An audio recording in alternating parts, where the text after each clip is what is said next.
parler de quoi? De la pédagogie institutionnelle. Mais on va surtout parler de Fernand Houry. Est-ce que tu le connais, toi? Oh là là, dis, on ferait pas appel à un ami? Ah, ben on va appeler Ali. Peut-être que lui pourra nous aider. Ali, il connaît Fernand Houry. Allô, Ali, allô. Allô, Ali, bonjour. Oui, on est avec Lisby. Figure-toi, Ali, qu'on a besoin de toi. Oui. Est-ce que c'est possible pour toi de nous parler de Fernand Houry, de son histoire, de ce qu'il a pu faire? Oui? Eh bien, on t'écoute. Donc, notre cher Fernand est né le 8 juillet 1920 en banlieue parisienne. Et il est mort le 19 février 1998 à Blois, une ville en France. Et donc, c'était un très grand pédagogue français. Hein, parce que lors de sa mort, donc, la presse lui a rendu un grand hommage en disant de lui que la pédagogie tout entière, et notamment la pédagogie des terrains sensibles, on en reparlera après, était en deuil. Alors maintenant, en regardant le contexte, donc voilà, la Première Guerre mondiale, elle vient de se terminer, il y a tout qui se reconstruit, et Fernand, il va rejoindre le mouvement des auberges de jeunesse, qui ont notamment une connotation politique. C'est l'époque du Front populaire en France dans les années 1936. Donc voilà, le Fernand, il n'a pas sa langue dans sa poche, quoi. Il est un peu chaud, il a même été interné politique en 1943. Donc voilà, c'est des temps un peu difficiles, mais au moins ça va l'aider plus tard à structurer son entrée dans la pédagogie. Et figurez-vous même que c'était un judoka, Fernand. Vous verrez pourquoi je dis ça, parce que ça va lui être utile pour sa pédagogie dans le futur. Donc voilà, en 1939, il devient instituteur suppléant auprès de 45 élèves dans une école qui dit caserne, c'est-à-dire une école dite traditionnelle, typique. Et donc lui, il est déçu parce qu'il se rend compte que les élèves, ils ne sont pas si homogènes que ça, bien au contraire. Ça, c'est du baratin de politicien pour lui. En fin de compte, pour lui, l'élève, il est tout simplement hétérogène. Et il voit en lui, donc, il voit l'élève différemment, il le voit en tant qu'être humain, avec des soucis, avec un corps, et il voit l'enseignant, lui, comme devant être, quelqu'un de disponible, de vigilant, de vivant, de bienveillant, au lieu d'être une machine, à enseigner. Blablabla.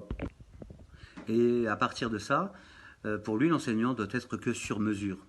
D'ailleurs, c'est une idée reprise par un autre pédagogue, les filles, il s'appelle Piaget, je ne sais pas si vous connaissez. Enfin bref. En tout cas, à ce moment-là, Fernand, lui, il enseigne, à l'instinct, avec improvisation, quoi. Il se rappelle juste de lorsqu'il était gosse, comment le prof leur enseignait, lui, il fait pareil. Voilà. Ensuite, malheureusement, le pauvre Fernand, il y a la Deuxième Guerre mondiale qui se pointe. Et donc, s'ensuit un exode rural. Donc voilà, il est arrêté pendant quelques temps. Après l'exode, il revient dans l'enseignement, dans une école encore de type traditionnel, caserne, voilà. Donc il revient, mais bon, il n'est pas très enthousiaste, quoi. Il n'est pas très emballé parce que il n'est pas très à l'aise avec ce système d'enseignement.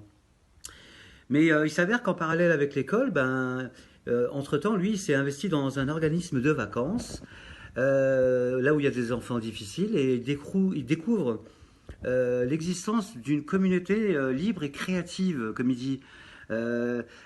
C'est parce qu'il voit une forme d'organisation toute nouvelle. C'est-à-dire que tous les travaux, les rôles, les fonctions, les statuts et les responsabilités, elles sont bien précisées, elles sont attribuées à chacun, et c'est pris vraiment très au sérieux par tous les membres du groupe, quoi, qu'il rencontre. Et donc, il va essayer d'en comprendre tous les mécanismes pour les transférer et les appliquer au système scolaire. Donc cette expérience de terrain, elle est très déterminante pour la suite de sa carrière. Et en parlant de carrière, donc c'est en 1949 qui rejoint le célèbre pédagogue Freinet, Célestin de son prénom, et il devient son stagiaire à Cannes notamment. Et pour lui, c'est un choc parce qu'il voit que les praticiens de la pédagogie active de Freinet, ils travaillent tous autrement et ils réussissent. Et ce, en se formant de façon coopérative et avec grande efficacité. Et là, il se dit, ah, donc là, il y a des alternatives à cette école caserne, finalement, à cette école traditionnelle, qu'il rejette en bloc, d'ailleurs. Tout ça en partant d'une simple idée, c'est qu'en prenant les avis de tous, de chacun, on progresse dans la vie quotidienne de groupe et donc en institution. Et donc pendant 10 ans, il va installer petit à petit les techniques de cette pédagogie active de Freinet, mais à une différence près, et pas des moindres, car Fernand Oury va y ajouter une approche et une touche psychanalytique, pour ne pas dire psychothérapeutique. C'est une chose très importante, car il faut savoir une chose, c'est que Fernand, il n'est pas tout seul, il a un frère qui s'appelle Jean Oury, et c'est pas n'importe qui. C'est le fondateur d'une clinique psychothérapeutique en France, et c'est même lui qui va baptiser en 1952 le courant pédagogique comme une pédagogie institutionnelle, une pédagogie nouvelle.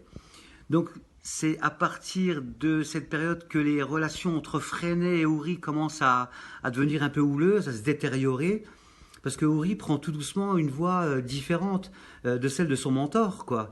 Car la pédagogie qui se veut éducative, mais elle se veut aussi thérapeutique chez Oury, parce qu'elle est centrée sur la science humaine, et notamment sur la notion d'inconscient. D'ailleurs, l'inconscient, on en reparlera plus tard, n'est-ce pas Christelle, hein?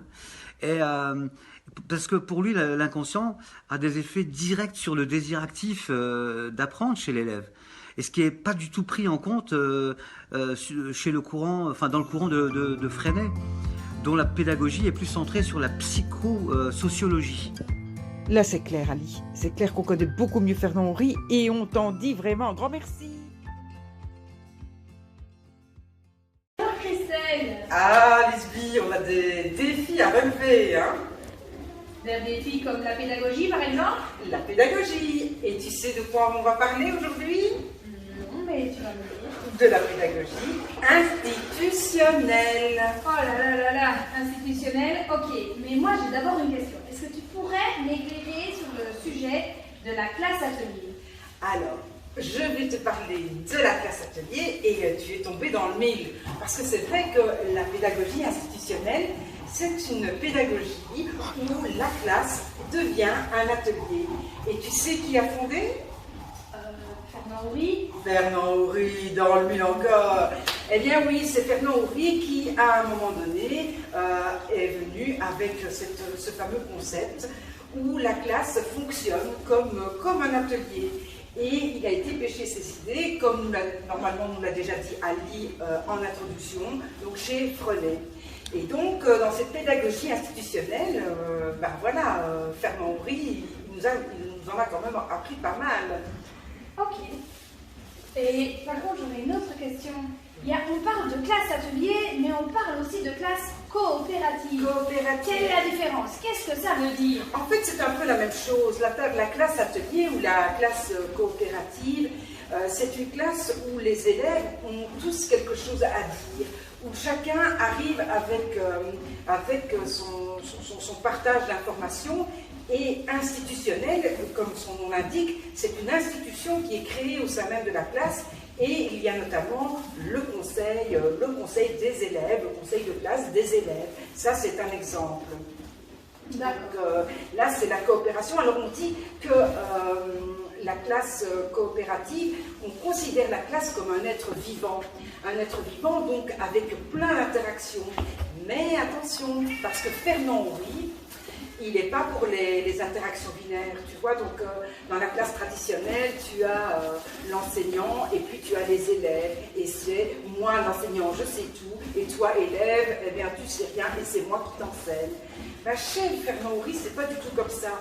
Fernand, lui, c'est tout le monde a le savoir, et tout le monde a des capacités, et on a tous des niveaux différents de capacités. Et finalement, on n'a même pas à se comparer, on est chacun une individualité, et pour Fernand Oury, c'est fort important. Et c'est dans cette conception-là qu'il a développé de la pédagogie institutionnelle. Et comme je te l'ai dit, institutionnelle, c'est institution. On peut considérer que le professeur instaure des institutions avec ses élèves. Et dans les institutions, on a notamment le conseil de classe, comme je viens d'en parler, mais tu as aussi, par exemple, les ceintures de compétences, dont je suis sûre que tu nous réserves des surprises. Qu'est-ce que je dois encore te dire d'important?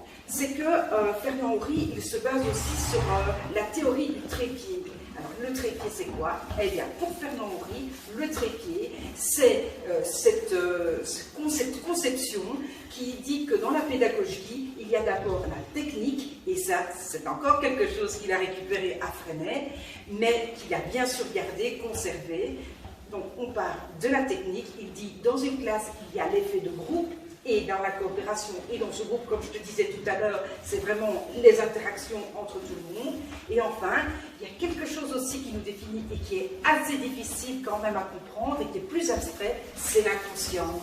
Tu vois, tu as compris.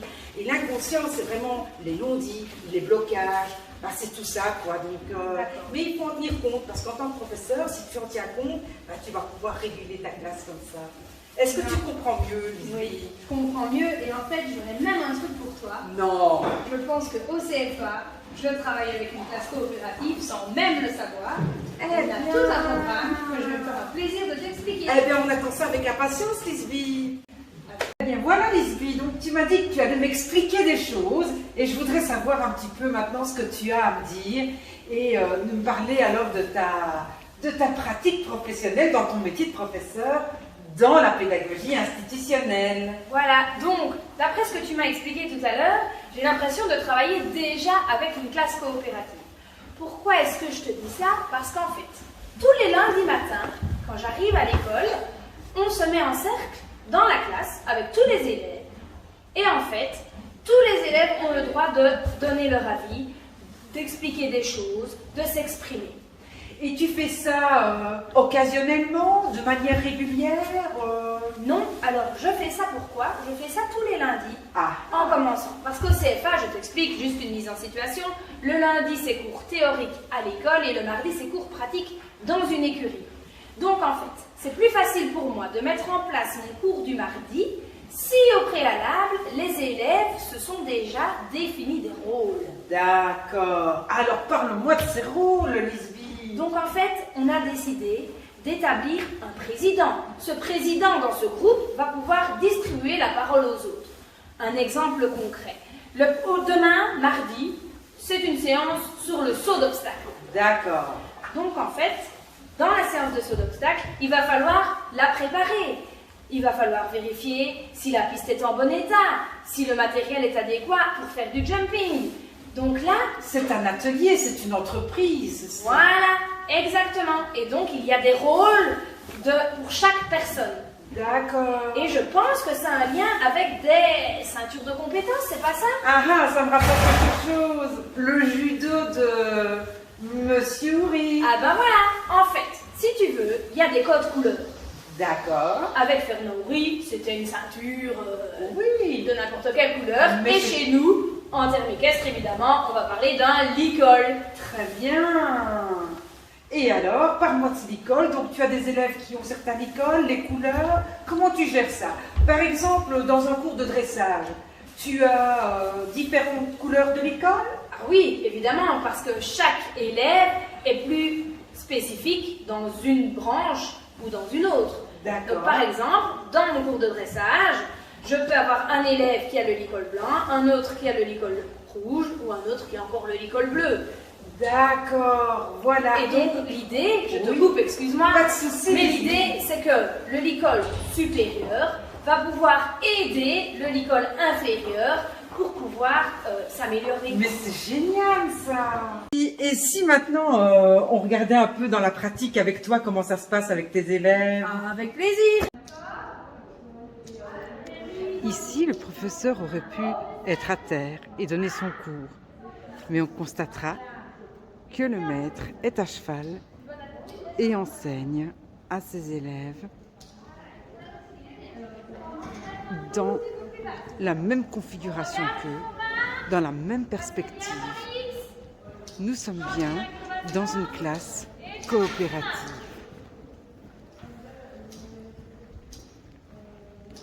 Voilà, regardez devant vous. On essaye de reprendre les distances.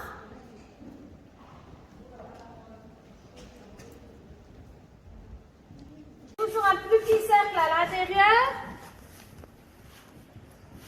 On raccourcit un petit peu le cercle.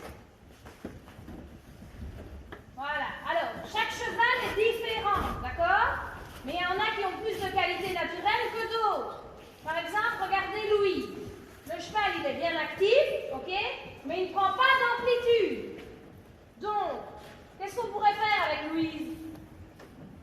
Qu'est-ce qu'elle peut faire pour augmenter l'amplitude?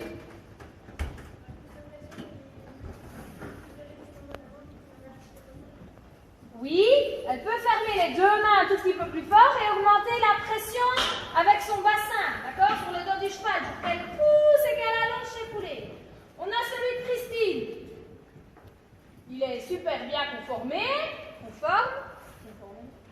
mais par contre, qu'est-ce qu'il a comme attitude? Regardez-le, quand on le regarde comme ça, qu'est-ce qu'on se dit? Il tourne comme un bateau, il est raide. Qu'est-ce qu'elle pourrait faire pour essayer de l'assouplir? La mise en main, c'est le résultat de quoi? L'impulsion. De l'impulsion. Donc, il n'y a pas de secret. Pour avoir un cheval souple, l'incurvation comme la mise en main, ça vient de l'impulsion, d'accord?